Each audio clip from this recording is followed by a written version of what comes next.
ঘৰত এইজোপা গছ থাকিলে দেৱী লক্ষ্মী সন্তুষ্ট হয়। এইজোপা গছৰ তলত চাকি জ্বলালে ভগৱান বিষ্ণুৰ আশীৰ্বাদ ঘৰখনত থাকে। এইজোপা গছে ঘৰখনলৈ সুখ শান্তি আৰু ধন টকা পইচা কঢ়িয়াই আনে। হিন্দু ধৰ্মত তুলসী কেৱল সাধাৰণ উদ্ভিদ নহয়, বৰঞ্চ ইয়াক অত্যন্ত পবিত্ৰ আৰু পূজাযোগ্য বুলি গণ্য কৰা হয়। এইকাৰণেই প্ৰায়বোৰ হিন্দু ঘৰতে তুলসী উদ্ভিদ পোৱা যায় আৰু পুৱা আৰু গধূলি তাৰ সন্মুখত চাকি জ্বলোৱাৰ পৰম্পৰা পালন কৰা হয়। তুলসী উদ্ভিদ কেৱল পবিত্ৰই নহয়, ঔষধি গুণেৰেও ভৰপূৰ। পদ্মপুৰাণৰ লগতে আন বহুতো বেদ পুৰাণত তুলসীৰ গুৰুত্বৰ বিষয়ে বিতংভাৱে ব্যাখ্যা কৰা হৈছে। বৈদিক সংস্কৃতিতো তুলসীৰ স্থান অতি উচ্চ। বহুতে হয়তো নাজানে যে তুলসী ভগৱান বিষ্ণুৰ অৱতাৰ শালিগ্ৰামৰ লগত বিবাহপাশত আবদ্ধ হৈছিল। এইকাৰণেই তুলসী ভগৱান বিষ্ণুৰ অতি প্ৰিয়।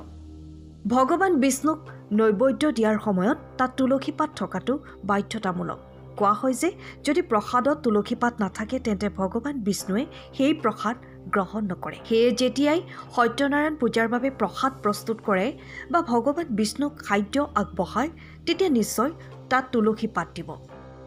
ভগৱান শ্ৰীকৃষ্ণৰো তুলসীৰ প্ৰতি অতি আকৰ্ষণ। ভগৱান শ্ৰীকৃষ্ণক পানী আগবঢ়োৱাৰ সময়ত সেই পানীত তুলসী পাত নিশ্চিতভাৱে যোগ কৰা হয়। ফুলৰ লগতে তুলসী পাত আৰু কলি অৰ্পণ কৰিলে ভগৱান সন্তুষ্ট হয়। ভগৱান শ্ৰীকৃষ্ণই তুলসী পাত বা কলি নোহোৱাকৈ কোনো প্ৰসাদ গ্ৰহণ নকৰে। আপুনি পঞ্চপক্বান প্ৰস্তুত কৰক বা প্ৰসাদ হিচাপে 56টা ভোগ আগবঢ়াওক, ইয়াত তুলসী পাত নাথাকিলে ভগৱান শ্ৰীকৃষ্ণই গ্ৰহণ নকৰে।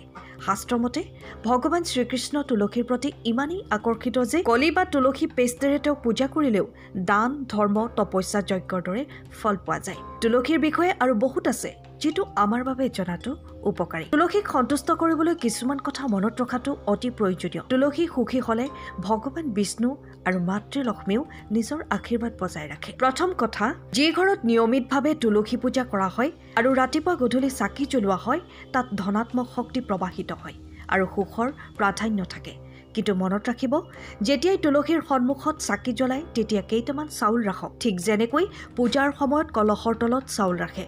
ইয়াক অতি শুভ বুলি গণ্য কৰা হয়। দ্বিতীয় কথা, বিশ্বাস কৰা হয় যে য'ত তুলসী গছ ৰোপণ কৰা হয় তাতেই দেৱতাসকলে বাস কৰে। তুলসীৰ পৰা নিৰ্গত পবিত্ৰ সুগন্ধিয়ে দেৱতাক আকৰ্ষণ কৰে।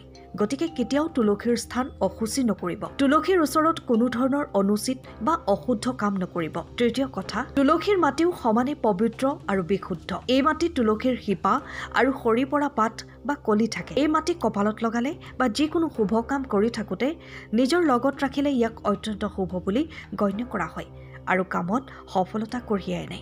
চতুৰ্থ কথা, কেতিয়াবা তুলসী পাত্ৰত সৰু সৰু গছ বা ঘাঁহ গজে। অসাৰ বুলি ভাবি পেলোৱাতকৈ কাপোৰেৰে মেৰিয়াই ধন সম্পত্তি ৰখা ঠাইত আলমাৰি বা নিৰাপদ স্থানত ৰাখক। ইয়াৰ ফলত ধন সম্পত্তিৰ সমৃদ্ধি আহে। পঞ্চম কথা, তুলসীৰ পাত, শিপা, ডাল, কলি আৰু মাটি যেনেকৈ গুৰুত্বপূৰ্ণ, তুলসীৰ মালাও সমানেই গুৰুত্ব আছে। তুলসী মালা পিন্ধাটো বৈষ্ণৱ সমাজত শুভ বুলি গণ্য কৰা হয়। সন্ত তুকাৰাম আৰু শিৱাজী মহাৰাজৰ দৰে মহান ব্যক্তিয়ে আগতে তুলসীৰ মালা পিন্ধিছিল। ইয়াক পিন্ধিলে ভক্তি আৰু ভগৱানৰ প্ৰতি আত্মসমৰ্পণৰ অনুভূতি জাগ্ৰত হয়। কিন্তু মনত ৰাখিব, তুলসী মালা পিন্ধাৰ পিছত সুৰা সেৱন নকৰিব বা আমিষ খাদ্য নাখাব, কাৰণ ইয়াক অশুভ বুলি গণ্য কৰা হয় আৰু ইয়াৰ বিৰূপ পৰিণতিৰ সন্মুখীন হ'বলগীয়া হ'ব পাৰে। এনেদৰে তুলসীৰ আমাৰ জীৱনত অতি গুৰুত্ব আছে। যদি এই তথ্য ভাল লাগিল তেন্তে ভিডিঅ'টো লাইক কৰক, অনুগ্ৰহ কৰি কমেণ্টত জয় মা তুলসী লিখক, লগতে চেনেলটো ছাবস্ক্ৰাইব কৰিবলৈ নাপাহৰিব। ধন্যবাদ। সপোনৰ ঘৰ এখন সাজিবলৈ মনতে সপোন পুহি ৰাখিছে নেকি আপুনি? সকলো সুবিধাৰে পৰিপূৰ্ণ, অত্যাধুনিক ডিজাইন, চালে চকুৰোৱা ইণ্টেৰিয়ৰ, বাস্তু অনুসৰি পৰিকল্পনা, মজবুত মেটেৰিয়েল আৰু বৈজ্ঞানিক নিৰ্মাণ কৌশল, আধুনিক উন্নত সৌন্দৰ্যপূৰ্ণ আৰু নিৰাপদ, ঠিক আপোনাৰ সপোনৰ দৰেই ঘৰখনৰ আমি দিম বাস্তৱ ৰূপ। খুঁটাৰ পৰা প্লাম্বিং, বৈদ্যুতিক সুবিধালৈকে আপোনাৰ সপোনৰ ঘৰখনৰ শেষৰটো প্ৰলেপলৈকে আমি ল'ম দায়িত্ব। আপুনি সাজু হওক কেৱল গৃহ প্ৰৱেশৰ বাবে। গৃহ নিৰ্মাণৰ অভিজ্ঞ দল লৈ আমি সাজু আপোনাৰ বিশ্বাস জিনিবলৈ। সৃজন কনষ্ট্ৰাকশ্যন, আজিয়েই যোগাযোগ কৰক।